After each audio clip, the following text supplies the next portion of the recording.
My name is Klein, lead designer of the Gridiron trainer. What attributes make for a great training shoe? Well, for this one specific, because it's including our athletes, Arian and Julio, to really listen to their feedback and listen to how they perform, and then try and embed not only kind of their personalities, but their performance into one shoe.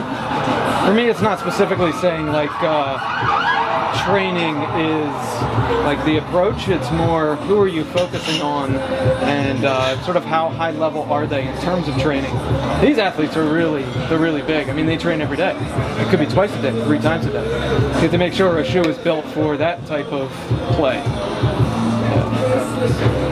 So what areas of performance is the shoe engineered for?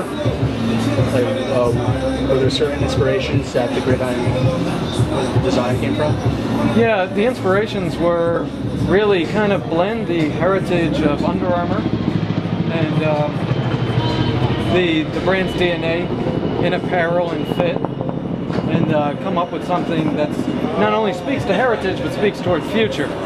So in that we implement a whole bunch of different processes, new processes in the factories, as well as try and enhance all the areas that our athletes are going for. So for us, per se, we have this area which we call the zone matrix, and it's really studying after like anatomical features of the foot, right? So for us, it's what area is not covered by bone. Bone's about security, right?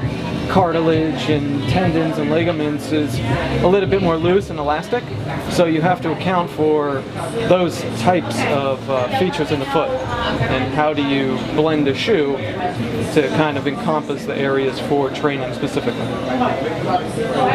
Why did you choose the neoprene for the neoprene as the upper? Funny thing is it's a lot of people think it's neoprene, but it's not. You know, the feel is very soft and it has elasticity to it, but the great thing with Under Armour is we specialize in fit. So fit is a complete, almost I mean, you have to look every part of it. For us, it's looking at foams, right? Different types of foams. Foams are measured in kilograms, right? So it's the weight of the foam, how dense it is, how porous it is, and dependent on the sport, that's what we focus on, right? So for training, where people think this is neoprene completely stretches, right? This has stretch to it, but it also still has a lot of security to it. So neoprene's more like a kind of rubber mix in the foam. This is a different type. Outsole is articulated like the cam trainer. Did you consult with Cam and other players during the development of this? The great thing with the heritage in football is we have all the assets to play with, right? Cam, you know, Julio, Arian, as well as everybody else that we have, even Dion. So we can really start to understand what these players do in the position, and then, for instance, these players need decoupling. Okay? So that's where you're kind of seeing the decoupling in the heel, also in the forefoot, also in the toes, right? And so it allows for people to do the dorsiflexion, and that's what we see a lot in Arian. They're planting a lot in the heel, right? So they'll plant like this, and then they'll push off. So they need a lot of motion and mobility to be so adaptive and instinctual.